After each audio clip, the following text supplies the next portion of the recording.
Je m'appelle Louis Bérère, je suis neuropsychologue de formation, chercheur en gériatrie à l'Institut de gériatrie de Montréal et mon intérêt dans ce programme de vieillir et agir dans un monde numérique est d'amener la réflexion à savoir comment la technologie numérique peut être utilisée pour améliorer le profil de vieillissement des personnes aujourd'hui, maintenant, au Québec, au Canada.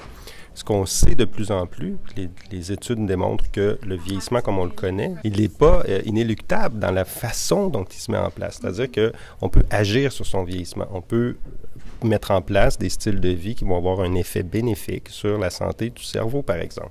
En mangeant mieux, en faisant du sport, en stimulant son cerveau à travers des jeux, des interactions sociales, on sait qu'on diminue les risques de démence. On augmente aussi la qualité des performances cognitives chez les gens à tous âges, et aussi on améliore leur qualité de vie.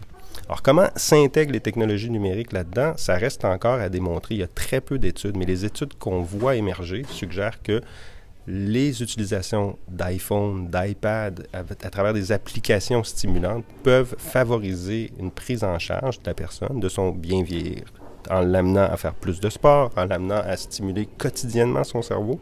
On voit qu'il y a des effets bénéfiques chez toutes les personnes, surtout chez celles qui ont des maladies chroniques, par exemple, des gens qui ont des troubles obstructifs chroniques, qui vont avoir tendance à, je devrais dire, des gens qui ont des troubles pulmonaires obstructifs chroniques, qui ont tendance à devenir extrêmement sédentaires. Ça a évidemment un impact sur leur cerveau.